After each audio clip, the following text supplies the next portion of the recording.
Você conhece Isaac Newton, famoso pela maçã, pela gravidade e por ser o pai do cálculo. Mas essa é a versão que os livros didáticos mostram, porque o verdadeiro Isaac Newton era meio insano. Falamos de um homem que passou mais tempo tentando invocar segredos antigos, lendo a Bíblia e transformar chumbo em ouro do que fazendo física. Ele literalmente enfiou uma agulha atrás do próprio olho só para ver o que acontecia. Ele usou matemática bíblica para prever o fim do mundo. Ele fundou a primeira agência de inteligência enquanto comandava a Casa da Moeda em Londres. Newton foi um gênio, mas também um dos homens mais obsessivos, secretos e estranhos da história. A história de hoje não é só sobre um cientista, mas sobre um homem que acreditava ter sido escolhido por Deus para desvendar os segredos do universo. Talvez até como o próprio Jesus. Enfim, sente-se, relaxe e bem-vindo ao acampamento.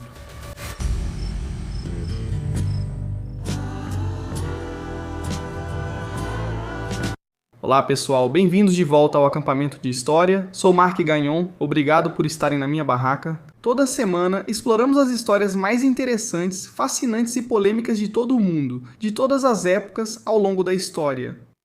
Como sempre, estou acompanhado por um grande amigo meu bom amigo Gabriel Reis. E aí, Gabe?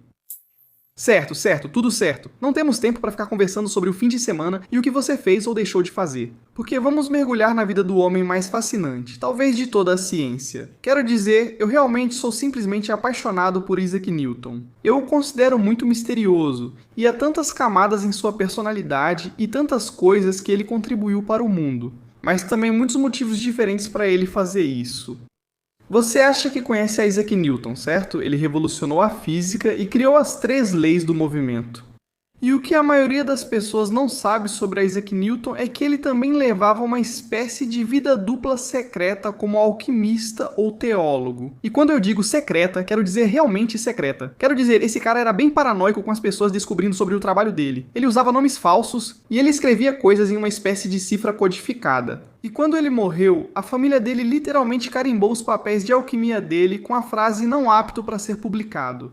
E o que me deixou impressionado é que Newton não só se envolvia um pouco com alquimia ou, teologia como um passatempo paralelo, ele era obcecado. E estamos falando, quero dizer, de mais de 1 milhão de palavras escritas sobre alquimia. E isso é mais do que ele escreveu sobre física e matemática juntas.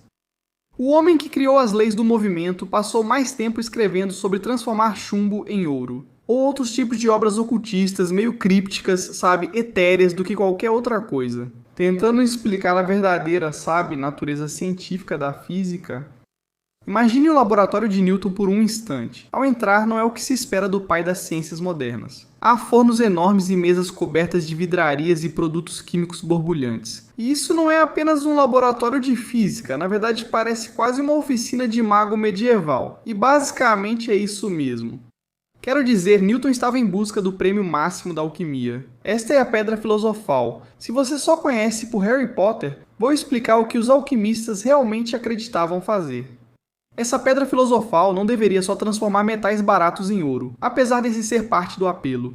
Ela deveria ser a chave para a vida eterna, basicamente capaz de curar qualquer doença e conceder imortalidade a quem a possuísse. E pense nisso por um momento. O mesmo cara que descobriu que a gravidade segue leis matemáticas também estava convencido de que poderia criar uma pedra mágica, ou algo assim que lhe daria poderes imutáveis. Mas aqui está o que torna Newton diferente de qualquer outro alquimista de sua época. Ele abordou isso com a mesma precisão metódica e obsessiva que aplicava a todo o resto. Um dos experimentos favoritos dele se chamava Árvore de Diana. É realmente incrível quando você vê isso acontecer. Newton pegava uma amálgama de prata e mercúrio e a colocava em uma solução de ácido nítrico com prata dissolvida. Nos dias seguintes, algo que parecia absolutamente mágico acontecia. Pequenos ramos sólidos de prata, parecidos com galhos, começam a crescer de baixo para cima, criando o que basicamente parece uma árvore metálica. Hoje entendemos que isso é apenas química básica, e muito do trabalho inicial da alquimia foi basicamente o precursor do que conhecemos como química. Agora a prata está se cristalizando fora de uma solução nesse padrão dendrítico. Mas para Newton, isso mostrava que os metais poderiam ser vivos. Ele acreditava que a prata podia crescer como planta. E que se a prata pode crescer, então talvez todos os metais tivessem algum tipo de força vital que poderia ser manipulada. E se você conseguisse descobrir como controlar essa força vital, talvez pudesse criar ouro. A parte mais legal é como Newton documentou tudo isso. Quero dizer, ele tinha sua própria forma de taquigrafia, que é quando você escreve usando sinais diferentes em vez de escrever a palavra inteira. Então, em vez de escrever Mercúrio, ele usava símbolos ou chamava de bastão caduceu de Mercúrio. O chumbo virava Saturno e a prata era Diana. Mas os códigos mais estranhos eram aqueles que ele mesmo inventava, coisas como Leão Verde ou Tridente de Netuno, que os pesquisadores modernos ainda estão tentando decifrar. Não era apenas Isaac Newton sendo dramático, ele escrevia em código porque ser pego com alquimia poderia arruinar sua carreira. Na Inglaterra do século XVII, a alquimia ocupava meio que uma área cinzenta entre a ciência e a bruxaria. As pessoas não sabiam ao certo o que ela fazia, mas sabiam que fazia algo. E como resultado, as autoridades do governo, assim como a igreja, eram bastante desconfiadas, e as universidades desaprovavam isso. Se as pessoas erradas achassem que você praticava algo parecido com feitiçaria, poderia ter sérios problemas. Newton prometeu manter tudo em segredo, usando estilos de caligrafia diferentes, nomes falsos, e até fazia o assistente copiar textos para não ser identificado. Quando ele encomendava equipamentos alquímicos ou produtos químicos raros, mandava entregar em um endereço falso. Mas o mais incrível sobre a obsessão alquímica de Newton é que ele nunca a havia separado da ciência legítima. Na verdade, para ele, as duas coisas andavam juntas. Para ele.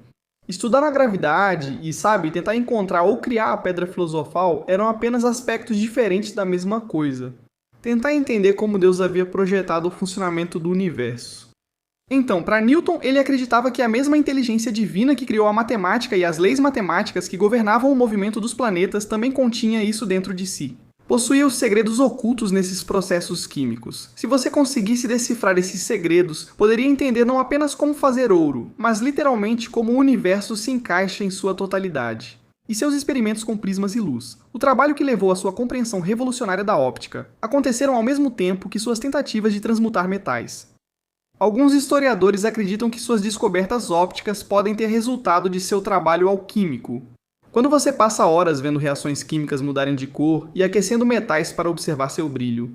Ao analisar como substâncias interagem com a luz, percebemos características da própria luz. Foi isso que fez Newton ser tão peculiar e brilhante. Ele se recusava a aceitar que existiam limites para o que podia ser compreendido ou fronteiras entre diferentes tipos de conhecimento. Para ele, se algo existia no mundo natural, Newton acreditava que poderia ser desvendado. Seja a órbita dos planetas ou até mesmo criar ouro a partir de chumbo. Quero dizer, pense nisso. Newton está na vanguarda da química e do cálculo, e ao mesmo tempo também é fascinado por teologia. E se todas essas coisas existem simultaneamente, todas estão funcionando juntas, todas por algum autor original, o próprio Deus. E essa abordagem obsessiva, que ultrapassa limites para entender tudo, é exatamente o que levou Newton a alguns de seus experimentos mais estranhos. E é importante entender isso sobre Newton, ele nunca fazia nada pela metade. Quando ele se interessava por algo, mergulhava de cabeça com a mesma intensidade. E fosse isso, o movimento dos planetas ou decifrar antigas profecias da Bíblia, e olha, ele realmente se interessou pela Bíblia. Newton não só lia as escrituras, mas as analisava e via como um grande quebra-cabeça com verdades matemáticas ocultas sobre a humanidade. Primeiro, ele aprendeu hebraico por conta própria, não por necessidade, mas para ler o Antigo Testamento no original. Newton acreditava que traduções ao longo dos séculos distorceram o real sentido das profecias bíblicas, então buscou a fonte original. Imagine passar anos estudando uma língua antiga só para conferir se a tradução em inglês estava certa. Esse era o tipo de pessoa que Newton era. E assim que Newton colocou as mãos nos textos em hebraico, ele ficou obcecado com a análise. Ele preencheu sua Bíblia com mais de 500 anotações, cruzando passagens, calculando cronogramas e buscando padrões matemáticos, como se tentasse decifrar um código. A obsessão bíblica de Newton era, na verdade, parte de algo maior. Newton acreditava que civilizações antigas tinham descoberto segredos cósmicos que os modernos haviam perdido.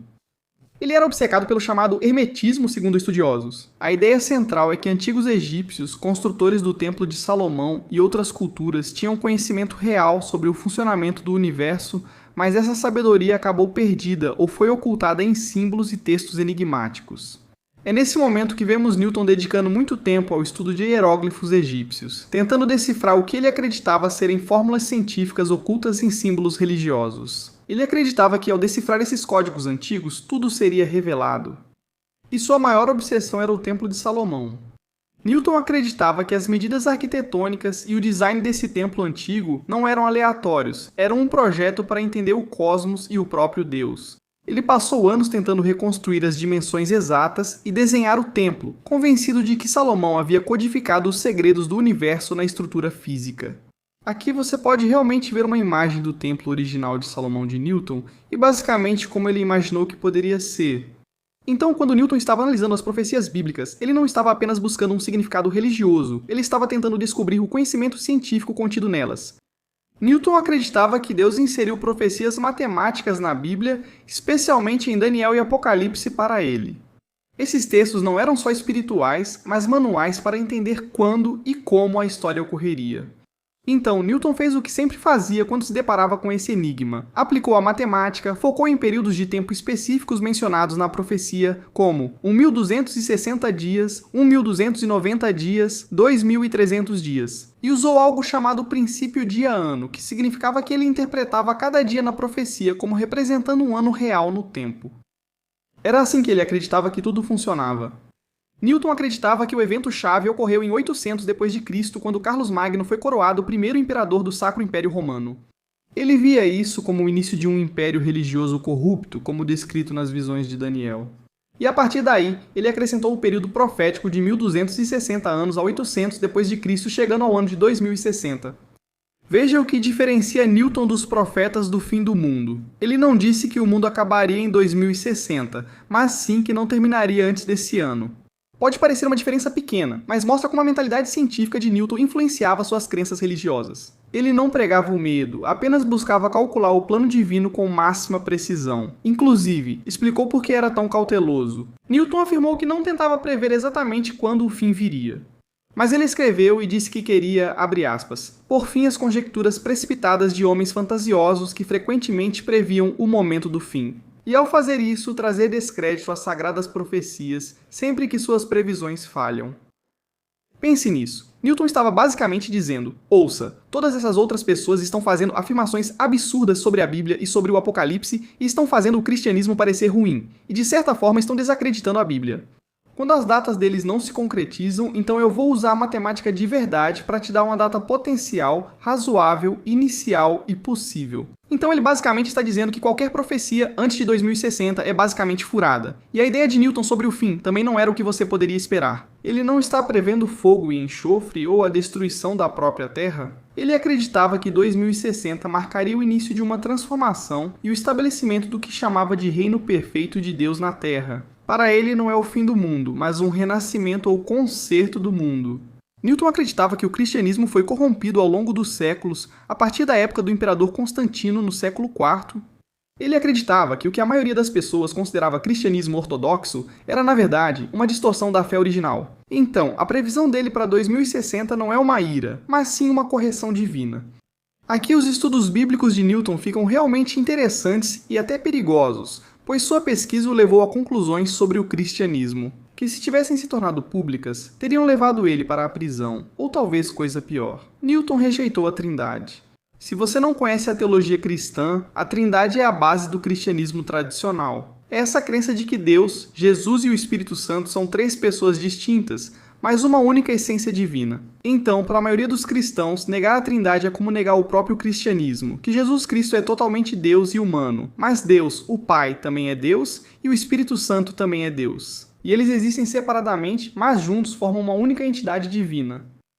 Mas para Newton, após anos estudando textos cristãos antigos e analisando as escrituras, ele concluiu que a Trindade foi acrescentada depois e não fazia parte da fé cristã original. Ele acreditava que Jesus era divino, mas não igual a Deus, o Pai. E essa era uma posição muito semelhante a uma heresia da igreja primitiva conhecida como arianismo, um sistema de crenças nomeado em homenagem ao sacerdote cristão primitivo Ário. O arianismo ensinava que Jesus foi criado por Deus e, portanto, não era coeterno nem igual a ele. E a igreja declarou isso como heresia no Concílio de Nicéia em 325 d.C. Na época de Newton, ser ariano não era apenas religiosamente controverso, era legalmente perigoso. A Inglaterra possuía leis contra a heresia, e Newton poderia ter perdido seu cargo universitário, sido preso ou até executado se suas crenças fossem públicas. Então ele fez o que sempre fazia com conhecimentos secretos, manteve tudo completamente em segredo, e isso criou uma tensão incrível na vida de Newton. Aqui está esse homem que tinha um dos cargos acadêmicos mais prestigiados da Inglaterra. Quero dizer, ele era adorado e reverenciado em toda a Inglaterra e Europa Ocidental, e era celebrado como um pilar do mundo da filosofia natural. Mas ao mesmo tempo, ele acreditava que a Igreja da Inglaterra, a igreja que ele deveria apoiar, estava ensinando mentiras fundamentais sobre a natureza do próprio Deus. Isaac Newton teve que fazer um juramento afirmando sua crença nos 39 artigos da Igreja Anglicana para manter seu cargo em Cambridge. Mas ele secretamente rejeitava as doutrinas centrais, e o estresse de viver uma vida dupla, sendo celebrado publicamente enquanto escondia crenças que poderiam destruí-lo, provavelmente contribuiu para sua paranoia e o isolamento social de seus anos finais. Então, neste ponto, já estabelecemos que Isaac Newton estava disposto a arriscar sua carreira e sua liberdade para buscar esse conhecimento proibido. Mas acontece que Isaac Newton estava disposto a arriscar algo ainda mais precioso, até mesmo o próprio corpo. Deixe-me pintar um quadro para você do que realmente aconteceu.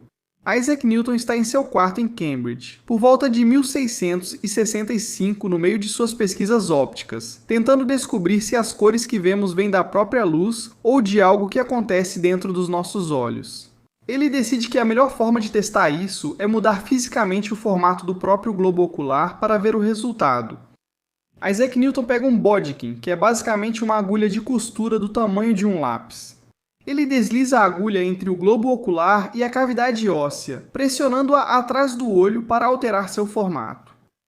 Agora você pensaria que qualquer pessoa fazendo isso estaria gritando de dor, ou teria desmaiado imediatamente, mas não o nosso garoto Isaac Newton. Em vez disso, Newton está calmamente fazendo anotações sobre o que está vendo e desenhando diagramas detalhados de todos os círculos coloridos e padrões estranhos que aparecem em sua visão, enquanto essa agulha de costura está literalmente pressionando contra o olho dele. No caderno, ele relata ver círculos brancos, escuros e coloridos, que brilhavam mais ao mover a agulha e sumiam quando tudo ficava parado. O mais impressionante é que isso não foi um experimento isolado, mas parte da abordagem sistemática de Newton para entender a visão. Ele repetiu o experimento diversas vezes, variando pressões e ângulos, documentando tudo, e o teste com o olho nem foi o autoexperimento mais arriscado de Newton. Newton tinha esse hábito de olhar diretamente para o Sol para estudar como a luz e as cores funcionavam, e não era por alguns segundos. Estamos falando de tempo suficiente para realmente prejudicar a visão dele. Ele encarava o Sol até perder a visão e depois se isolava em um quarto escuro aguardando a recuperação. Newton certa vez olhou para o Sol por tanto tempo que precisou ficar 3 dias no escuro para recuperar a visão. O que ele faz nesses 3 dias? Anota como a visão retorna gradualmente e mantém o hábito de provar e cheirar todo o produto químico do laboratório. Lembre-se, nos anos 1600 não havia protocolos de segurança, rótulos de advertência ou compreensão sobre exposição a substâncias tóxicas. E Newton literalmente provava mercúrio, cheirava vapores mortais ou manuseava substâncias corrosivas com as próprias mãos, tudo em nome de entender as propriedades delas. E falando em mercúrio, é aqui que a história de Newton toma um rumo maluco. Por causa de todos aqueles anos de experimentos alquímicos, respirando vapor de mercúrio e manuseando mercúrio líquido diretamente, isso pode ter estado envenenando Newton lentamente. Em 1979, cientistas obtiveram algumas mechas do cabelo de Newton preservadas por sua família por séculos. Ao testar, encontraram mercúrio 40 vezes acima do normal. Agora, a questão é sobre o envenenamento por mercúrio. Isso não afeta apenas o seu corpo, mas bagunça o seu cérebro de maneiras muito específicas. Causa paranoia, mudanças de humor, isolamento social e comportamento errático. A personalidade de Newton, especialmente na velhice, apresentava sintomas que se encaixavam perfeitamente. Em 1693, Newton teve o que só pode ser descrito como um colapso mental. Ele acusou os amigos de traição e escreveu cartas paranoicas dizendo que conspiravam contra ele. Ficou semanas sem dormir. No final, ele ficou convencido de que o filósofo John Locke e o astrônomo Christian Huygens estavam tentando envolvê-lo com mulheres e destruir sua reputação. Newton escreveu para Locke e disse: "Estando da opinião de que você tentou me envolver com mulheres e por outros meios, isso me afetou profundamente. Quando soube que você estava doente e não viveria, disse que seria melhor se estivesse morto." Depois ele se desculpou com Locke em outra carta, mostrando ter recuperado parte da compostura após o episódio. Mas continua sendo um dos exemplos mais reveladores de como o gênio de Newton também era acompanhado por sérios problemas emocionais e psicológicos, e a paranoia só piorou com o tempo. Newton ficou famoso por guardar rancores que duravam décadas. Se alguém criticava seu trabalho ou teorias, Newton passava anos tentando destruir sua reputação. Ele escrevia ataques ferozes, fazia lobby contra as nomeações dessas pessoas e dedicava muita energia para se vingar de quem o contrariava. A vida social de Newton entrou em colapso. Ele quase não falava com ninguém fora do trabalho. Ele esquecia as refeições de tão focado nos projetos, e seus amigos diziam ser impossível conversar normalmente com ele. A governanta contou que frequentemente precisava lembrá-lo de comer e encontrava pratos intocados no quarto por dias. Depois que ela trazia comida, Newton ficava tão focado em um problema que literalmente esquecia que seu corpo precisava de alimento. O mais fascinante de tudo isso é o seguinte: mesmo com o estado mental de Newton se deteriorando e o envenenamento por mercúrio o tornando mais paranoico e antissocial, suas capacidades intelectuais permaneceram afiadas. Ele ainda resolvia problemas matemáticos que deixavam os outros perplexos, conduzia experimentos brilhantes e analisava dados complexos com clareza. E quando Newton finalmente deixou a academia e assumiu um cargo no governo, ele levou essa mesma energia obsessiva e paranoica para caçar criminosos implacáveis. Em 1969, o amigo de Newton, Charles Montague, conseguiu para ele um emprego como diretor da Casa da Moeda Real. Era para ser um trabalho fácil no governo, certo? Bom salário, pouco trabalho, e o cargo era basicamente simbólico. Naquela época, você aparecia de vez em quando, conferia se as moedas estavam sendo produzidas e basicamente recebia seu pagamento. Poucas semanas após iniciar o trabalho, Newton descobriu horrorizado que falsificadores estavam destruindo a economia inglesa. Estamos falando de uma escala de fraude difícil de imaginar atualmente. Mas, de acordo com os cálculos de Newton, 1 em cada 5 moedas em circulação na Inglaterra era falsificada. Todo o sistema monetário estava à beira do colapso e ninguém parecia estar fazendo nada a respeito. Newton fez o que sempre faz diante de um problema: ficou obcecado. Mas desta vez, ele estudava criminosos, não o movimento dos planetas ou profecias bíblicas. Ele estudou as técnicas dos falsificadores, analisou materiais e mapeou redes de distribuição. Mas ao contrário de suas obsessões anteriores, essa envolvia seres humanos de verdade que podiam revidar, então Newton trabalhou disfarçado. Ele se vestia como um frequentador de taverna, sabe, com o cabelo bagunçado, e ele passava horas em esconderijos de criminosos e bares em Londres, apenas ouvindo conversas e coletando informações. E ele até contratou uma rede de informantes, ladrões, batedores de carteira e pequenos criminosos que entregavam outros em troca de dinheiro ou pena menor. Ele aprendeu a gíria, entendeu a hierarquia criminosa e virou especialista no submundo de Londres. O verdadeiro gênio de Newton era montar casos. Não queria só pegar falsificadores, mas destruí-los de modo que ninguém mais ousasse tentar. Ele passou meses reunindo provas, rastreando testemunhas e preparando acusações totalmente infalíveis. Newton conduziu pessoalmente mais de 100 interrogatórios de testemunhas, informantes e suspeitos. Ele visitava a notória prisão de Newgate e costumava passar horas nessas celas horríveis, infestadas de ratos, interrogando prisioneiros e lentamente juntando os detalhes das operações de falsificação. Aqui a crescente paranoia de Newton acabou sendo uma grande vantagem. Sua suspeita natural e sua atenção obsessiva aos detalhes o tornavam incrivelmente bom em identificar mentiras e inconsistências nas histórias das pessoas. Criminosos que achavam que poderiam enganar esse cara rapidamente descobriram que não podiam. Aqui as coisas ficam sombrias. Newton reuniu provas e processou com sucesso 28 falsificadores. Quase todos eles acabaram na forca. Na época de Newton, falsificação não era apenas um crime, era traição contra a coroa e punida com enforcamento ou esquartejamento. Agora, aqui está algo que realmente mostra como a mente de Newton funcionava. Ele se opunha à pena de morte em particular.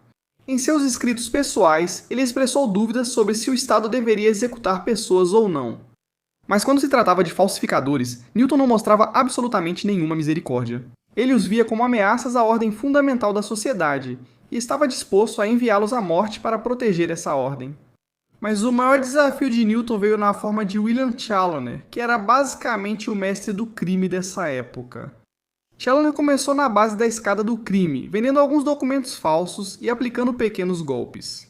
Mas ele era brilhante e carismático e tinha descoberto como falsificar não apenas moedas, mas também as primeiras formas de papel-moeda e até bilhetes de loteria. Challoner ficou muito rico com a falsificação, vivia em mansão, usava carruagens luxuosas e se apresentava à sociedade londrina como um cavalheiro respeitável. Mas o que realmente irritou Newton foi que Challoner teve a audácia de desafiá-lo publicamente. Ele chegou a publicar panfletos dizendo que resolveria o problema da falsificação na Inglaterra melhor que Newton. E acusou Newton de ser incompetente em seu trabalho e possivelmente até corrupto. E isso é exatamente a pior coisa a se fazer com um cara como Isaac Newton. Lembre-se, ele guardava rancor por décadas e era obcecado em destruir quem questionasse suas habilidades. E Challoner tinha acabado de se tornar o alvo número 1 de Newton, então Newton passou os próximos 18 meses se dedicando totalmente a derrubar William Challoner. Ele transformou todos os amigos dele em informantes, caçou seus fornecedores e montou um caso sólido como uma rocha que detalhava cada parte da operação de falsificação desse cara. Durante mais de um ano foi um jogo de gato e rato. Challoner tentava encantar o parlamento fingindo ser a solução para a crise de falsificação na Inglaterra. É um esquema inteligente, cria-se o problema da falsificação e depois oferece-se para resolvê-lo ao governo. Newton ficou furioso, mas permaneceu em silêncio, juntando provas para mostrar que Challoner era o cérebro por trás de tudo. Embora Newton raramente demonstrasse emoção, relatos e escritos sugerem que ele sentiu uma profunda satisfação e sensação de justiça após a execução de Challoner. Para ele, isso não era apenas uma questão de punição, mas de restaurar a ordem, proteger a economia e derrotar alguém que havia zombado tão abertamente do sistema e do próprio Newton. Se você pensa que já falamos das coisas mais estranhas sobre Newton, ainda não terminamos. Vamos abordar algo que pode esclarecer o comportamento antissocial e obsessivo de Newton. O cara era virgem e nunca fez sexo, nunca. Estamos falando de um homem que viveu até os 84 anos e, de acordo com todos os relatos históricos que temos, morreu assim. Agora você pode pensar, talvez ele só fosse muito focado no trabalho e Newton realmente era, mas não era apenas por estar ocupado demais. Até hoje, isso parece ter sido uma decisão baseada nas crenças religiosas dele. Lembra como Newton tinha aquelas opiniões heréticas secretas sobre o cristianismo? Bem, uma coisa sobre a qual ele não era herético era a crença de que Jesus tinha permanecido celibatário. E Newton, que se via como alguém escolhido por Deus para desvendar verdades divinas, aparentemente decidiu que, se o celibato era bom o suficiente para Jesus Cristo, era bom o suficiente para ele, e não era como se ele não tivesse oportunidades. Quero dizer, Newton era famoso, rico e muito respeitado, mas de acordo com pessoas que o conheciam, ele não demonstrava absolutamente nenhum interesse em relacionamentos românticos com ninguém.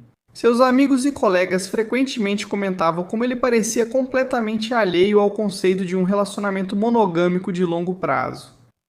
Isso provavelmente ajudou a criar a fama dele de ser alguém com quem não se podia conversar normalmente. Ao se afastar voluntariamente de uma das experiências humanas mais fundamentais, isso pode afetar como você se relaciona com os outros. E isso nos leva a uma das coisas mais mesquinhas que Isaac Newton já fez. Essa era a história de como Isaac Newton brigou com outro matemático e tentou apagá-lo da história. O matemático era Gottfried Leibniz, gênio alemão que trabalhava em problemas matemáticos semelhantes aos de Isaac Newton. E ambos desenvolveram de forma independente o que hoje chamamos de cálculo. Agora você pensaria que ter duas mentes brilhantes chegando à mesma descoberta causaria, sabe, uma grande celebração. Mas isso seria pensar como uma pessoa comum, não como Isaac Newton. Newton ficou furioso por alguém ter descoberto o cálculo quase ao mesmo tempo que ele. Newton achava que tinha feito essa descoberta primeiro, e acreditava ter sido escolhido por Deus para isso. Leibniz provavelmente roubou suas ideias, mesmo atuando em países distintos. E o que Newton fez? Ele usou sua posição como presidente da Royal Society. A organização científica mais prestigiada da Inglaterra, talvez do mundo, foi encarregada de investigar quem realmente inventou o cálculo. Primeiro, você esperaria uma audiência justa com ambos apresentando evidências, mas Newton manipulou tudo. Ele selecionou apenas amigos e apoiadores para o comitê, fornecendo provas favoráveis ao seu caso e minimizando tudo que pudesse beneficiar Leibniz.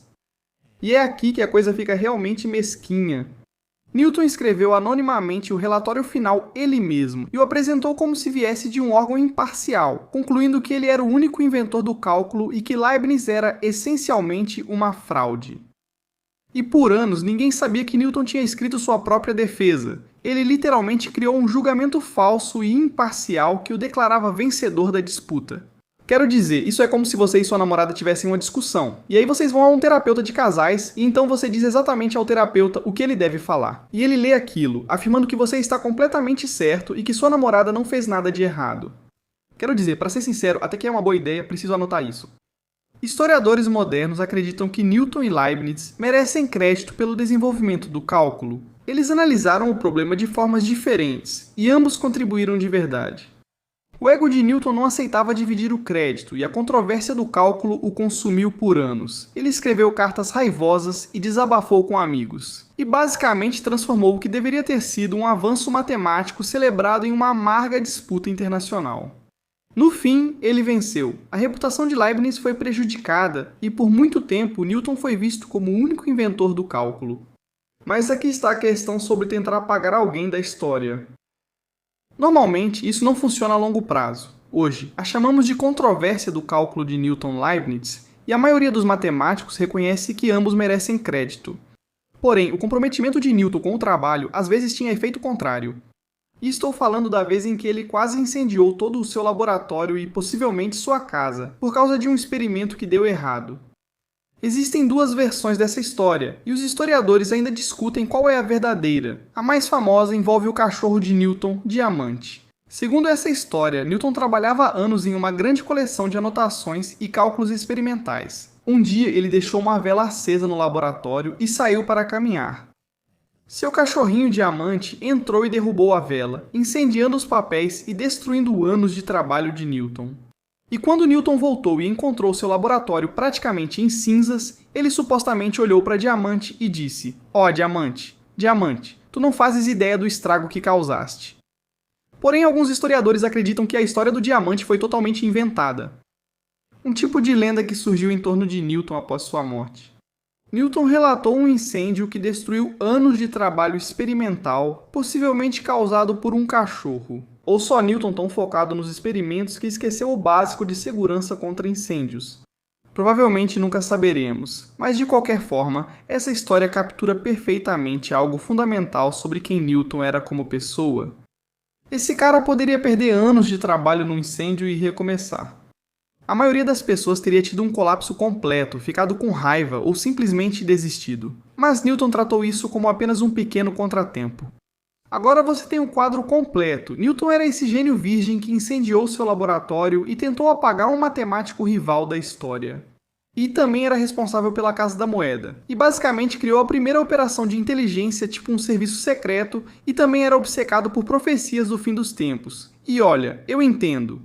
Ao aprender sobre Newton na escola, ele parece o exemplo ideal de pensador científico racional. Esse cara senta sob uma árvore, uma maçã cai em sua cabeça e ele entende a gravidade. O verdadeiro Newton era uma contradição ambulante, sendo ao mesmo tempo a pessoa mais brilhante e talvez a mais bizarra de sua época. Ele conseguia descobrir leis matemáticas que governam todo o universo, mas também achava que podia calcular exatamente quando Deus iria voltar, ou renascer uma nova era na Terra. E ele revolucionou a física enquanto acreditava em magia de alguma forma. E ele ajudou a criar a Era da Razão, enquanto era completamente irracional sobre quase todo o resto. E talvez seja exatamente isso que o tornou tão extraordinário. E isso, senhoras e senhores, é a breve vida de Sir Isaac Newton. Realmente um cara fascinante. E eu acho que é só mais um exemplo daquela dicotomia entre gênio e loucura, sabe? Todo mundo quer ser um gênio, mas muitas vezes os gênios são meio malucos, e você não pode escolher só um lado disso. Frequentemente vemos pessoas obcecadas pelo trabalho, como Michael Jordan e Kobe Bryant, dedicados a serem os melhores. Mas aí analisam o lado negativo deles, como o Michael Jordan. Dizem que ele pode ser apostador, ter problemas, questionam se foi bom pai, etc. E é tipo, olha, você não pode ter um sem o outro. Você vai estar tão focado e obcecado pela excelência em uma área que outras coisas vão acabar passando despercebidas do outro lado. E eu acho que Newton é outro grande exemplo da história. Isso meio que prova, né, que grandes homens que alcançam grandes feitos, que contribuem para a sociedade humana, e que a vida como a gente conhece, muitas vezes tem algumas falhas enormes que a pessoa comum não teria. E eu sei, acho que Isaac Newton é definitivamente um gênio e uma pessoa fascinante, e alguém sobre quem eu realmente adoraria ler uma biografia completa. Se alguém souber de um bom livro sobre Isaac Newton, certamente eu leria. Mas como para a maioria, é importante lembrar que duas coisas podem ser verdade ao mesmo tempo. E que ele pode, sabe, ter tentado apagar seus rivais da história. E sabe, pode ser um pouco obcecado e, sabe, estranho em outros aspectos. Mas é isso, esse é o Isaac Newton. Eu adoraria saber se alguém já leu ou, sabe, fez alguma pesquisa significativa sobre Newton. Teve algo que eu deixei passar? Tem algo que eu só mencionei por cima? Tem algo que eu errei completamente? Por favor, deixe um comentário. Eu leio todos eles no YouTube e no Spotify e sejam gentis, por favor. Pelo amor de Jesus, eu não deveria xingar, pelo amor de Deus. Gabe, o que você achou do Isaac Newton? Seguidor de Jesus, firme na minha opinião. Seguidor de Jesus, firme? Concordo. Esse foi mais um episódio do Acampamento de História. Obrigado por assistirem. Eu agradeço e nos vemos de novo no futuro para discutir o passado. Até a próxima, paz.